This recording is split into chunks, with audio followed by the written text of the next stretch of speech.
Assalamualaikum warahmatullahi wabarakatuh. Selamat pagi para netizen di mana saja Anda berada. Salam opini rakyat. Sehingga sampai saat ini kita telah membangun 366.000 km jalan desa, 1,9 juta meter jembatan desa, 2.700 km jalan tol baru, 6.000 km jalan nasional, 50 pelabuhan dan bandara baru, serta 43 bendungan baru dan 1,1 juta hektar jaringan irigasi baru. Bismillahirrahmanirrahim. Assalamualaikum warahmatullahi wabarakatuh. Supaya saya tidak dikira subjektif, maka saya akan menggunakan cross entropy untuk mengevaluasi klaim Presiden Jokowi tadi. Cross entropy adalah sebuah statistik yang biasa digunakan untuk mengevaluasi kinerja sebuah model artificial intelligence atau AI. Tapi kali ini saya akan mengadopsi cross entropy untuk mengevaluasi kinerja Pak Jokowi. Jadi, jika semakin banyak janji yang direalisasikan, maka nilai cross entropinya akan mendekati 0, yang artinya dosanya juga 0 insya Allah. Sebaliknya, jika semakin banyak ingkar janji, nilai cross entropinya akan semakin besar menjauh dari 0, bahkan menuju tak berhingga, yang artinya demikian juga dosanya. Mari kita mulai. Mari kita ingat kembali janji pasangan Jokowi Ma'ruf pada Pilpres 2019. Yang diklaim Pak Jokowi pada sidang tahunan MPR RI 2024 adalah sedikit janji pada nomor 3, sedikit pada nomor 4, dan beberapa pada nomor 5. Namun kita perhatikan banyak juga yang tidak terrealisasi. Mari kita lihat janji-janji yang lain.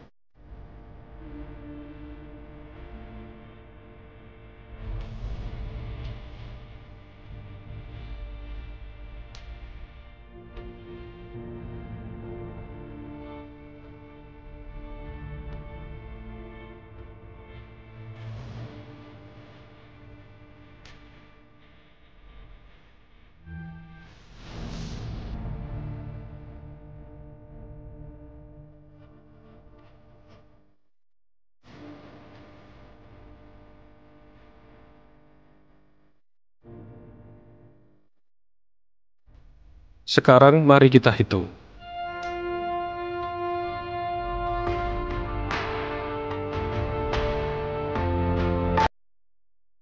Kita lihat ternyata nilai cross entropy Pak Jokowi cukup besar. Ini artinya Pak Jokowi tidak menepati sebagian besar janjinya. Cross entropy Pak Jokowi adalah 1,79, yang artinya secara sains ini termasuk cross entropy yang terrible atau sangat buruk. Ini adalah sebuah statistik yang mengkuantifikasikan kinerja Pak Jokowi berdasar data yang ada, maka jauh dari subjektivitas saya dan hanya bisa dibantah dengan statistik yang serupa, bukan dengan klaim sepihak, apalagi argumen kosong. Saya jadi teringat istilah pseudo transformational leadership, di mana seorang pemimpin membangun image palsu, termasuk dengan masuk ke dalam gorong-gorong, sehingga seakan-akan ia paling bermoral dan pro terhadap rakyat. Padahal ia sedang mengeksploitasi rakyatnya demi mencapai keinginannya, yaitu harta dan kekuasaan.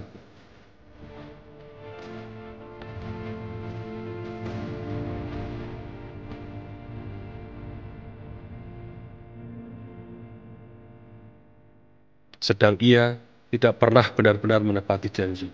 Demikian, Assalamualaikum warahmatullahi wabarakatuh. Rakyat kita nggak sebodoh. Iya, jadi saya pikir saya mau konsentrasi kepada program. Jadi Indonesia ini nggak boleh punya pemimpin yang bersih dan kuat. Itu tidak boleh. Indonesia harus dipelihara dalam posisi sekarang. Sebagai pasar, sumber bahan baku. Indonesia, ya orang Indonesia itu pelayan. Dan itu intinya itu. Indonesia harus bodoh, pelayan, kacung. Orang Indonesia ini mau dipelihara sebagai kacung, pesuruh. Kamu boleh TKI, kamu boleh kerja di kebun-kebun saya, memetik, kamu boleh jadi tukang sapu, jadi pembantu di keluarga saya. Kamu tidak boleh punya mobil buatan Indonesia, kamu tidak boleh jadi negara modern. James Riyadi adalah pebisnis Indonesia yang merupakan ketua dari Lipo Group, salah satu konglomerat terbesar di Indonesia. Dialah yang memimpin, mengendalikan, memerintah dan memutuskan semua skenario apa yang harus direncanakan, dikerjakan dan dimainkan oleh 9 naga untuk menguasai Indonesia saat ini. Fakta sejarah yang sedang berjalan, de jure Presiden Indonesia adalah Joko Widodo, tetapi de facto Presiden Indonesia adalah James Riyadi sebagai pimpinan semacam pilot biro 9 naga semua etnis Cina. Di alam kemerdekaan yang telah diperjuangkan dengan harta, darah dan nyawa, kaum pribumi ingin bangkit, mandiri dan berdaulat sebagai bangsa yang merdeka setelah ratusan tahun hidup di alam penjajahan. Lahirlah semangat kebangkitan dan tekad menuju kejayaan di alam kemerdekaan dengan ikrarnya trilogi pribumisme, pribumi pendiri negara, pribumi penguasa negara, pribumi pemilik negara. Kaum pribumi merasa sakit hati oleh kritikan etnolog Belanda Profesor Vet bahwa rakyat Indonesia seperti kambing mudah dijinakkan. Bahkan Gubernur Jenderal De Jonge di tahun 1930-an masih juga berkata Belanda akan menjajah 300 tahun lagi. Sun Yat-sen mengatakan bangsa Indonesia sebagai bangsa yang tidak punya keinginan untuk membebaskan diri dari penindasan, ibarat a seat of Lausanne, bagaikan pasir yang meluruk dan rapuh. Kritikan dan ejekan di atas sangat menyakitkan. Tetapi apa yang terjadi setelah 76 tahun merdeka, Indonesia kembali dijajah kekuatan asing. Hanya dalam kurun waktu 10 tahun Presiden Jokowi telah menyerahkan kedaulatan negara ke penjajah gaya baru tanpa perang. Skenario Cina caplok Indonesia tanpa perang. Puncaknya adalah pembangunan ibu kota negara IKN. Ini bukan hoax, bisa diadu dengan data intelijen. Tahap pertama, Jokowi menunjuk Bos Sinarmas sebagai wakil kepala IKN dan memerintahkan pengembang Cina seperti Agung Sedayu, Podomoro, Ciputra, Lipo dan lain-lain untuk membangun pemukiman Cina di IKN. Tahap kedua, kerjasama IKN dengan Shenzhen City, Twin City sebagai konsultan tata kota agar landscape-nya sesuai pesanan Xi Jinping. Tahap ketiga, penduduk IKN dibuat mayoritas Cina dengan memindahkan jutaan suku Han dari Cina ke pemukiman baru di IKN.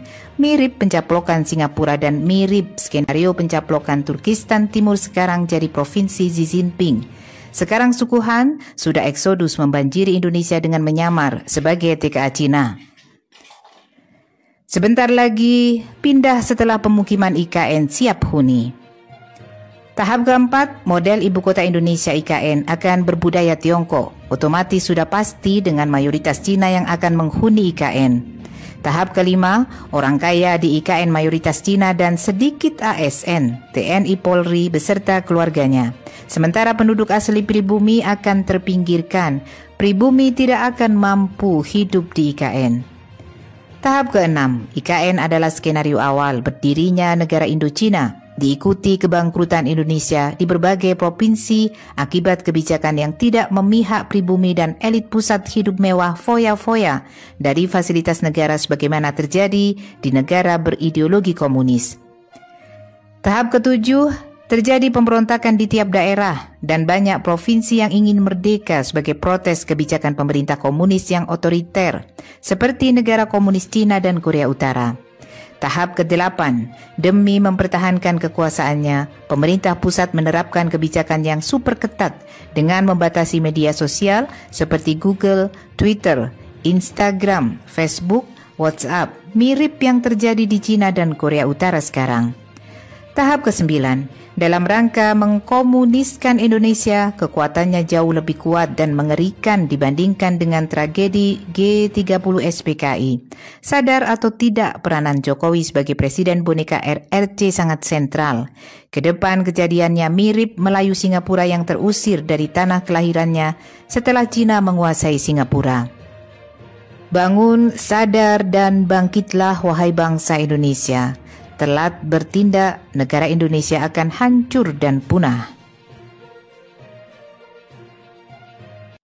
Ya, yang ditimbulkan oleh kebohongan Jokowi. Kan utang yang ditimbulkan oleh Jokowi ini sampai dengan hari ini itu lebih kurang 5.700 triliunan. Mulai dari 2015 lah katakan, kalau 2014 kan itu pemerintah lama. 2015 sampai dengan 2024 ini hari ini itu sekitar 5.600 atau 5.700 triliun. Nah, dia yang harus ganti itu karena itu bukan tanggung jawab negara. Karena dia yang melakukan itu dengan ambisi-ambisi proyek-proyek pribadinya dia, ya. Belum lagi yang dia melakukan korupsi di dalam di dalam hutang luar negeri itu, ya, melalui proyek-proyek strategis nasionalnya itu. Nah, jadi yang kita inginkan itu supaya beban hutang yang 5.700 atau 5.600 itu dibayar oleh Jokowi, bukan oleh rakyat Indonesia. Sebab kalau itu dibebankan kepada rakyat Indonesia, ya, padahal itu adalah untuk memenuhi ambisi Jokowi semata, maka di mana hubungan hukumnya antara kita penggugat ini dengan kerugian itu? Ya, kalau itu dibiarkan harus dibayar oleh rakyat, kita ini kurang bayar lewat proses pajak. Lama itu sampai anak cucu kita itu masih terus bayar itu, ya. Nah, kita mau cut off itu hutang supaya Jokowi yang tanggung jawab beserta anak cucunya. Karena secara perdata utang itu tanggung jawab bisa diturunkan, itu diwariskan itu. Jadi dia yang harus tanggung jawab. Jangan bebannya kepada rakyat Indonesia. Itu yang kita mau. Jadi ini untuk membuka pikiran gugatan ini gugatannya untuk justru menolong rakyat Indonesia supaya tidak dibebani oleh utang Jokowi itu. Supaya yang bayar utang itu adalah Jokowi. Diambil dari mana? Dari tuh rumahnya salah satu yang mau hadiah untuk pensiunnya dia, kemudian uang pensiunnya dia. Kalau kurang itu, maka harta-harta yang Jokowi yang dilaporkan waktu dia menjabat gubernur, kemudian 23 miliar, kemudian waktu dia daftar pilpres 26 miliar, nambah 3 miliar tuh, padahal baru 2 tahun menjabat gubernur itu, Pak. Nah, itu nanti disita juga harta-harta itu untuk keperluan membayar utang itu, yang 5.700 triliun itu. Saya berada di sini merasa sangat tersanjung di tengah-tengah senior-senior dari UI Watch, dan kita semua harus bergerak bersama dengan apa yang sudah dilakukan oleh UI Watch ini, yaitu kita harus cinta tanah air. Yang benar harus kita katakan benar, kalau yang salah harus kita katakan salah. Ya, tidak boleh takut. Tidak boleh takut. Kebenaran itu kita pasti akan dilindungi oleh Allah Subhanahu wa taala. Amin. Kita semua sama dengan yang saya pakai ini.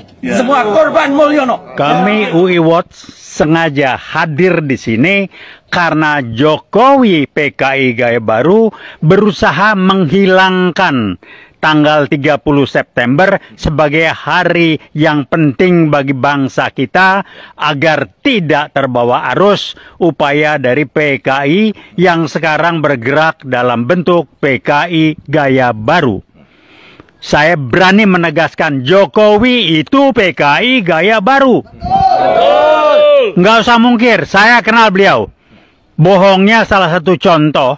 Kepres pelangka-langka yang menjadikan PKI adalah korban dalam G30S65 bukan sebagai pelaku utama, dan pesan tidak langsung ataupun langsung yang jahat adalah TNI dan umat Islam. Jokowi PKI Gaya Baru harus dikerangkeng. Yang mereka lakukan sekarang adalah, dan yang harus kita lakukan juga adalah membantu Polri untuk dibebaskan dari oknum-oknum yang disusupi oleh PKI Gaya Baru agar bisa mengendalikan sesuai dengan salah satu strategi PKI Gaya Baru, yaitu mengendalikan institusi hukum dan juga kudeta konstitusional yang membuat DPR tidak berbunyi. Kita lawan, jangan biarkan. Inilah yang namanya PKI Gaya Baru. Walaupun sebagian orang masih ada bilang udah nggak ada PKI, itulah orang yang otaknya level 3 berpikirnya, baru tahu, baru percaya kalau sudah secara fisik melihat. Jadi kalau yang tidak kelihatan namanya PKI Gaya Baru dianggap nggak ada. Maaf, otaknya level 3 dari 8 level yang ada. Jadi tolong belajarlah. Itu kalau enggak bukan PKI Gaya Baru namanya. Karena pas otaknya masih nganggap PKI ya kayak PKI zaman dulu, tampil ke permukaan. PKI Gaya Baru tidak tampil ke permukaan. Kalau tampil pakai baju orang lain yang sekarang bentuknya adalah preman-preman yang didandanin untuk merusak, itu PKI Gaya Baru yang disuruh preman. Atau dua pejabat dulu, Pangdam sama siapa itu satunya itu, yang dari Angkatan Darat, yang membelain PKI segala macam, itu yang disusupi. Dia bukan PKI, tapi dia dipakai oleh PKI. Strategi PKI Gaya Baru tidak tampil ke permukaan, tapi dia merusak TNI dan umat Islam. Jangan biarkan. Selamatkan Polri dari oknum-oknum yang PKI yang memapari dan menyusup di dalamnya. Uiwot tidak akan pernah diam. Kami selalu berangkat untuk demi dan bangsa dan negara. Kita lawan PKI, apalagi sekarang nama PKI Gaya Baru dengan Veritas, Probabilitas, Justisia. Kami tidak bisa dibayar. Siap. Terima kasih. Wassalamualaikum warahmatullahi wabarakatuh. Sobat netizen, apa pendapat Anda? Silahkan ditulis di kolom komentar. Terima kasih telah menyaksikan video ini sampai selesai. Salam hormat. Wassalamualaikum warahmatullahi wabarakatuh.